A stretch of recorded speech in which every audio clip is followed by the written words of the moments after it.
Okay, so the rules of the SDOD. We're now adding on to sampling distribution of the differences between means that we talked about before. So we're going to add on to that. So if the SDOM for X and the SDOM for Y are normal, then the SDOD is normal too. And that's the same here. Same thing here.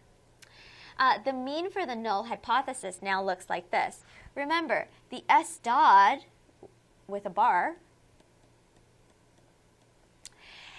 the mean here is no longer called mu sub x bar minus y bar, because it's actually x bar minus y bar, a whole bunch of them, and then you find the mean of them. And that's called d bar. So that's the new notation for the differences of paired samples. So here, the mu of d bar for the null hypothesis equals 0. Remember, for independent samples, it was that for mu sub x bar minus y bar, that equals 0. Right? So it's very similar. For standard error, for independent samples, when variance is not homogeneous, which is largely the case, what we would use is S sub x bar minus y bar, right? And instead here, for paired samples, we would use S sub d bar, right? And here what we would do is take the square root of the variance of the standard error from X and the standard error, this should say Y, variance of y bar, right? And add that together. And if you wanted to write that out more fully, that would be S sub x squared, so the variance of x over the, not the square root. Sorry, I'm so used to writing square root. N sub x plus the variance with y over n sub y, right? So that's what you would do if the if life was easy and you had independent samples. That's the stuff we know so far. But what about for paired samples? Now, for paired samples, you have to think about the world differently. You have to think, first we're getting a whole bunch of differences. Then we're finding the standard error of those differences, right? And so here's what we would do here. We would find the standard error of those differences by looking at the standard deviation of the differences divided by how many differences we have, okay? Now this might look a little crazy, but when I show you it, it'll be much more easy to understand. Because I think a lot of people have trouble sort of understanding what's the difference between this and this, right? Like this seems like, oh my God, like I can't keep track all these differences, right? Well, that's when it helps to draw this SDOD, this new SDOD. Okay? You have to remember, okay, this guy, he's made up of a whole bunch of D bars. He's made up of a whole bunch of these. You have to imagine pulling out samples, finding the, pulling out samples, finding the differences, averaging those differences together, then plotting it on here, right? So each sample, each single sample, it has a standard deviation made up of differences, right? It has that. But once you plot a whole bunch of these guys, D bars on here, this guy is also going to have a standard deviation, and that's called standard error. So here we have mu sub D bar, and this standard error is standard error sub D bar. So standard deviation sub D bar, right? Whereas this is just for one sample. This guy is for entire sampling distribution. Got that? Maybe a little? Okay. All right, now let's talk about the different formulas that go with the steps of hypothesis testing. Okay. And here, hopefully, we can drive home the difference between S dot from before and S dot now. S dot bar. That's what I'll call it. S dot bar. Okay, for independent samples, first we had to write down a null hypothesis and an alternative hypothesis. And often our null hypothesis was that the mu sub x bar minus y bar equals 0, or that mu sub x bar minus y bar does not equal 0 as the alternative. In paired samples, our hypothesis looks very similar, except now we're not dealing with x bar minus y bars, but we're dealing with difference bars, the average of differences, the mean differences. This is the differences of means. This is mean of differences. We'll get into that a little more. I'll keep pounding that in. All right, mu sub d bar does not equal 0, right? So far, it seems like, okay, I think I sort of get it, right? So here, differences of means, right? And yet d bar is the mean, singular, of a whole bunch of differences. Right? We get a whole bunch of differences first, then we find the mean of it here. Here, we find the means first, and then we find the difference between the means. Okay? All right. This part is actually the same. It's alpha equals 0.05, usually two-tailed, right? Alpha equals 0.05, usually two-tailed, right?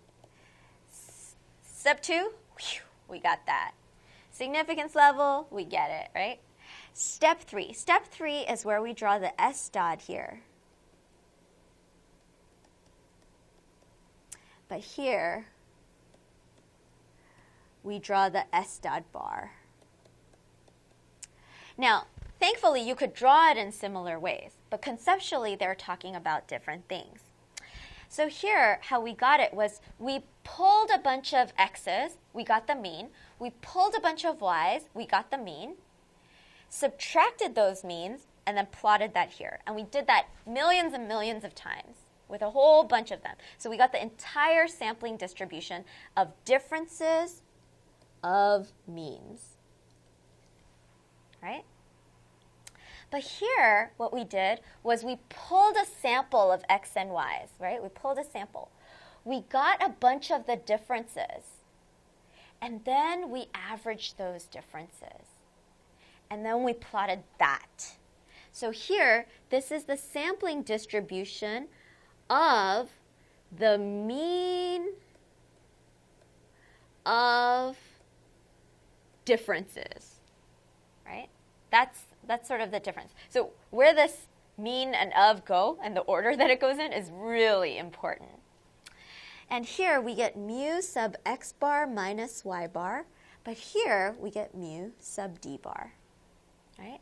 And in order to find the degrees of freedom for the differences here, what we did was we found the degrees of freedom for x and added to it the degrees of freedom for y. Here we're going to do something else. In order to find the degrees of freedom for the differences, we're going to count up how many differences we average together, right? And subtract 1, right? So this is how many n sub d minus 1, okay? All right. And finally, we need to know the standard error of this sucker, right? So the standard error of differences here, we called it S sub x bar minus y bar. And that was our entire crazy, the standard error of x, the variance of x bar plus the variance of y bar, right? The variance of these two things added together take the square root, right? Here, the standard error of this, so this refers to this distribution, right? What's the spread of this distribution? This difference here, this is actually going to be called the S sub d bar. And that's going to be the standard deviation of your sample of differences divided by square root of the n of those differences. Okay? Now, last thing. Well, it's not technically the last thing, but I'm leaving off step 5 because step 5 should be self-explanatory. So step 4, now we have to find the sample t, right? And our sample is really two independent samples. We have a sample of x's and a sample of y's, right? So because of that, we're going to need to find the difference between those two means. We find the mean of this group first, the mean of this group second, then we subtract, right? So we find the means first, then we subtract. Minus the mu sub x bar minus y bar. I want you to contrast this with this new sample t, where here we get a bunch of x and y's. We have two samples, right? We find the differences first, then we average. So here we find the average first, then find the difference. Here we find the differences first, then we find the average. So that's going to be d bar. So d bar minus mu sub d bar, right? Sorry, this is getting a little bit cramped. All right, mu sub d bar. And then we divide all of that by the standard error of the difference. And you could substitute that in. Divide all that by the standard error of the differences. All right. So you see how here it really matters when you take the difference. Here you find the differences first, and then you just deal with the differences. Here you have to keep finding means first, then you find the differences between those means. Okay, now let's talk about the confidence intervals for these paired samples. Okay, so the confidence intervals are going to be very, very similar to the confidence intervals that you saw before with independent samples. That's why I'm just covering it very briefly. So let's think about independent samples. In this case, the confidence interval was just going to be the difference of means, right? Difference of means. And you have plus or minus t times the standard error, right? And you need to put in the appropriate standard error and use the appropriate degrees of freedom as well. So in confidence intervals for paired samples, it's going to look very similar, except instead of having the differences of means, you're going to put in the mean difference. So d bar plus or minus t times the standard error, right? And remember, standard error here is going to mean s sub x bar minus y bar, but standard error here is going to be s sub d bar, right?